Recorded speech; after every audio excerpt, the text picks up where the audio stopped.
Hello friends, welcome to Padma Nadiminti లాగ్స్కి. ఇవాళ నా స్పెషల్ వీడియో ఏంటి తెలిసిన, భోగి నాడు భోగి పళ్ళ పేరంటం, బొమ్మల కొలువు పేరంటం. మా మేనగోళ్ళ వాళ్ళ ఇంట్లో అయింది. వాళ్ళు ముగ్గులు అన్నీ పెట్టాను, ఎంత బాగా చేశారని.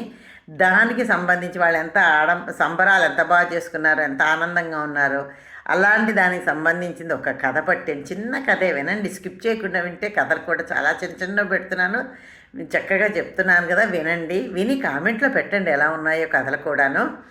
అలాగే మంచి రెసిపీ పెడుతున్నాను. ఏం తెలిసిన, తోటకూర టమాటా పచ్చడి. మీకు ఎవరికైనా తెలుసునో తెలీదో, ఇది నేను సొంతంగానే చేసి పెడుతున్నాను కాబట్టి యమ్మీగా వచ్చింది. పచ్చడి మటుకు చాలా బాగుంది. మీరు కూడా ట్రై చేయండి. ట్రై చేసి కామెంట్లో పెట్టండి ఎలా వచ్చిందో అని. ఓకేనా?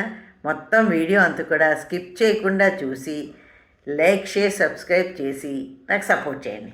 Okay friends, thank you. మరెందుకు లేటు, వీడియో చూసిద్దామా? ఇదిగో ఫ్రెండ్స్, ఇవాళ తోటకూర పచ్చడి, మంచి రుచికరమైంది, ఆరోగ్యకరమైన తోటకూర పచ్చడితో పాటు చిన్న కథ. ఆనందం ఎక్కడో లేదు, మన మనసులోనే ఉంటుందనే దానికి అర్థం వచ్చేటట్టు కథ. దానికి సందర్భానికి తగ్గట్టుగాను చక్కగా భోగి పళ్ళ పేరంటము అది అవుతుంది. వాళ్ళు ఎంత ఆనందంగా అంత సంతోషంగా చేసుకుంటున్నారో అది కూడా చూపిస్తూ, వాళ్ళ ముంగిట ముగ్గులు కూడా చూపిస్తున్నాను. ఇదిగో మా మేనగోడలు వేసిన ముగ్గులు అనమాట ఇవన్నీను. తను వేసుకుంది. వాళ్ళ ముందు సంక్రాంతికి అంటే ఇలా రంగురంగుల ముగ్గులు వేసుకుంటేనే కదా సంబరాలు.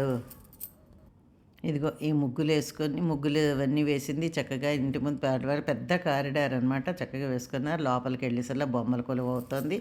ఇది బొమ్మల కొలువు పేరంటం ముందు ఇక చక్కగా చూసారా, ఓల్డ్ సిటీ అని రకరకాలుగా రాసి పెట్టుకున్నారు. అన్నీ చదవండి. ది పార్కు ఇవన్నీ రాసి పెట్టుకున్నారు.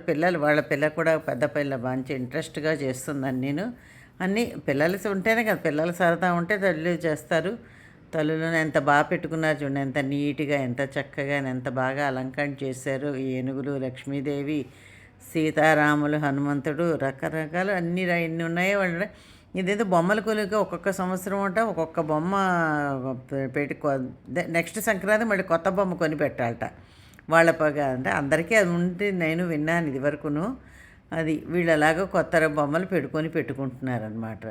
అలా పెట్టుకుంటే కొద్దీ ఏవో లెక్కలు కూడా ఉంటాయి. ఇన్ని మెట్లు పెట్టాలి, అన్ని మెట్లు పెట్టాలి అని ఒక్కొక్కళ్ళ ఆనవాయితీ ఉంటుంది. ఆనవాయితీ ప్రకారం ఎంత బాగా పెట్టారు చూడండి. శ్రీకృష్ణదేవరాయలు ఇది కూడా పెట్టారు, అన్నీ పెట్టారు, మొత్తం రకరకాలు పెట్టారు అన్నీను.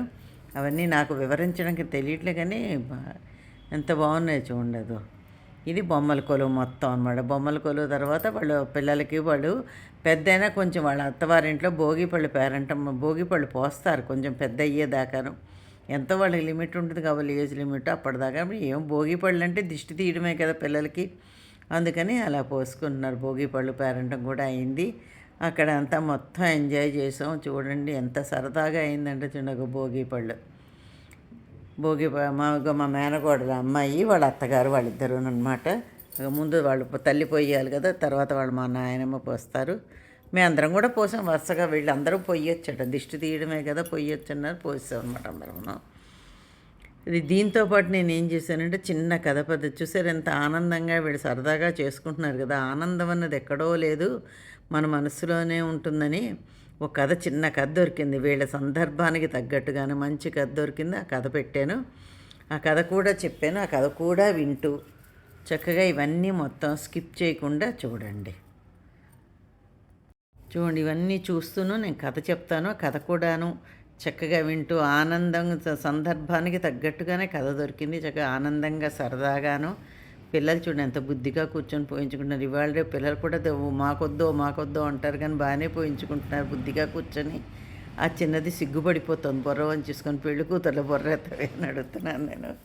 ఇది కథ మొదలెడదాం.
ఏంటంటే ఇవాళ కదా జీవితంలో చాలామంది చేసే కంప్లైంట్ ఏంటంటే ఏం చేసినా ఆనందం దొరకలేదంటారు.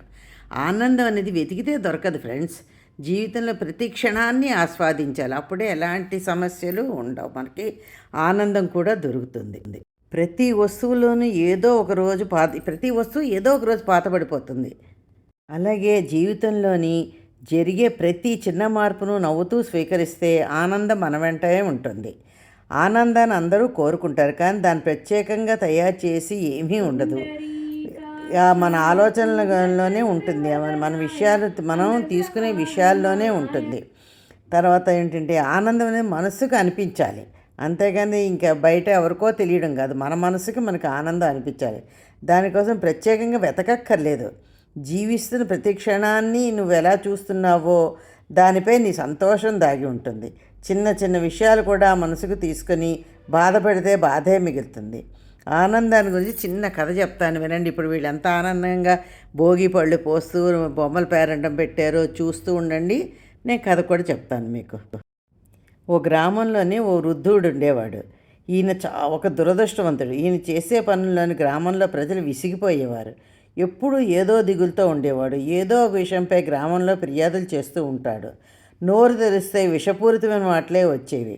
దీంతో గ్రామస్తులందరూ కూడా అతనంటే చికాకు ఏర్పడింది. ఈ కారణంగా వాళ్ళ దగ్గరికి అతని దగ్గరికి వెళ్ళడం కూడా గ్రామస్తులందరూ మానేశారు. ముసలాయన ఆలోచనలే అతడికి శాపంగా మారాయి. ఆయన మాట్లాడే మాటలే ఇతరుల సంతోషం కూడా దూరం అయ్యేదన్నమాట. అతను మాట్లాడితే 80 సంవత్సరాలు వచ్చాయి. కొన్ని రోజులు తన పని తాను చూసుకుంటూ ఎవరి మీద ఫిర్యాదు చేయడం లేదు. చిరునవ్వుతో ఉంటున్నాడు. దీంతో గ్రామస్తులందరికీ అనుమానం వచ్చింది. ఏంటి ఇతను ఇంత ఫిర్యాదులు చేసేవాడు ఏమీ చేయకుండా ఇంత ఉంటూ చిరునవ్వుతో ఎలా ఉంటున్నాడు అని గ్రామస్తులందరికీ అనుమానం వచ్చిందనమాట. అయితే అనుమానం వచ్చి ఆ ముసలాయన దగ్గరికి వెళ్ళి ఆరా తీశారు. ఏంటి నువ్వు ఇంత నవ్వుతూ ఎలా ఉండగలుగుతున్నావు, మమ్మల్ని ఇన్నాళ్ళు కాల్చుకు తిన్నావు కదా అని అంటే అప్పుడు అతను చెప్తాడు, ఏమీ లేదు, 80 ఏళ్ల పాటు నేను ఆనందం కోసం వెతుకుతూ వచ్చాను. ఇతరులు కూడా నాలాగే బాధపడాలని అనుకున్నాను, కానీ ఏ రోజు నాకు సంతోషం దక్కలేదు. ఇప్పుడు ఆ సంతోషం ఎదగడం ఆపేసి జీవితాన్ని ఆస్వాదిస్తున్నానని సమాధానం చెప్పాడు. ఆ ఆనందాన్ని వెతకడంలో ఆపేస్తేనే సంతోషం అని బదిలిచ్చాడు. చూసారా, ఆనందం ఎక్కడా లేదు, మనం తీసుకునే దాంట్లోనే ఆనందం ఉంటుందన్నమాట ఏదైనాను అని బదిలిచ్చాడు. అందుకే ఇప్పుడు ఆనందంగా అని చెప్పాడు. ఏ మనిషి అయినా జీవితంలో అయినా ప్రస్తుతాన్ని ఆస్వాదిస్తేనే సంతోషం దక్కుతుంది. గతం గురించి భవిష్యత్తు గురించి ఆలోచించి బుర్ర పాడు చేసుకోకూడదు. ప్రస్తుతం జీవించేవాడే ఆనందంగా ఉండేవాడు.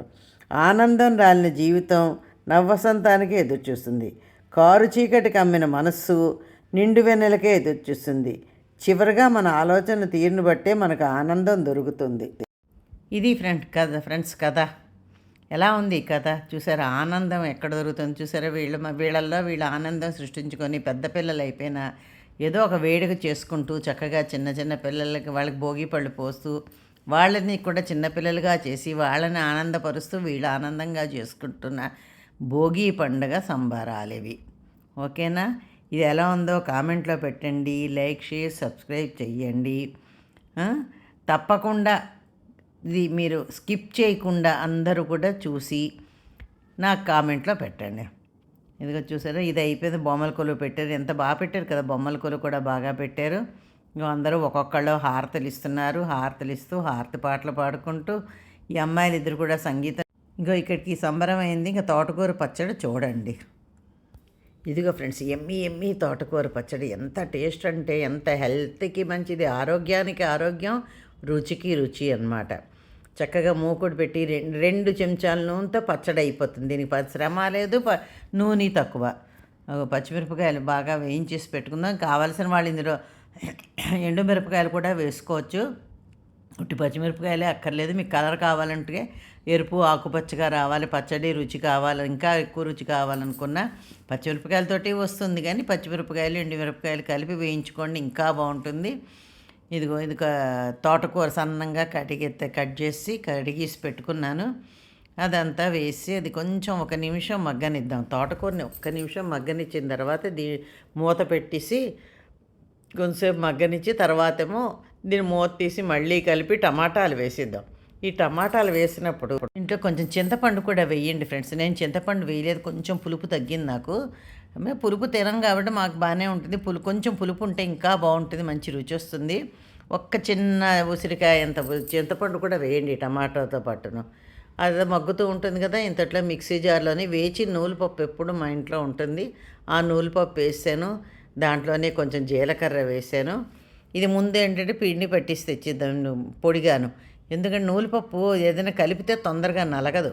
అందుకని నూలుపప్పు ముందు చక్కగా మిక్సీ చేసుకొని వచ్చాను, నూలుపప్పు జీలకర్రను. దాంట్లోనే వేచిన పచ్చిమిరపకాయలు, వెల్లుల్లిపాయలు కావాల్సిన వాళ్ళు ఇందులో వెల్లుల్లిపాయలు ఈ టైంలో వేసుకోండి, పచ్చడికి మంచి రుచి వస్తుంది.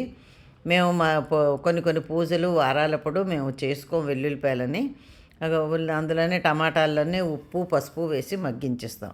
అందులో వెల్లుల్లిపాయలు కూడా కొంచెం 2 రెబ్బలు వేసి తిప్పితే పచ్చడి ఇంకా హైలైట్ అవుతుంది. తినేవాళ్ళు వెల్లుల్లిపాయ తినేవాళ్ళు అందులో వేసుకోండి, లేకపోతే ఇంగువ వేసుకోవచ్చు. మేము పోపులో కలిపేసుకుంటాం ఇంగువ అనమాట. ఇంకో టమాటాలు మగ్గిపోయా, టమాటాలు మగ్గి స్టవ్ ఆర్పేసేయడం. ఇవి చల్లగా అయిపోవాలి. ఈ తోటకూరలో ఏంటంటే నీరు ఎక్కువ ఉంటుందో, ఉప్పు వేసరికి ఇంకా నీరు వస్తుంది. అందుకే 3 అంతులు మగ్గనిచ్చి ఉంచేయాలి. కొంచెం నీటితో పాటు వెయ్యాలి. నీళ్లు వేసి మటుకు మిక్సీ తిప్పకండి ఎప్పుడు కూడా పచ్చడి. ఆ నీళ్ళతో చూసారా అంత అలా ఉండాలి పచ్చడి. మరీ గట్టిగా అవ్వకూడదు, మరీ పల్చగా అవ్వకూడదు. ఆ నీళ్ళతో అలా కచ్చా పచ్చగా గ్రైండ్ చేసుకోవాలి, మరీ మెత్తగా చేయకండి. ఇదిగో ఇక్కడేమో పోపులోని ఇది చిన్న చిట్కాలు చెప్తుందండి.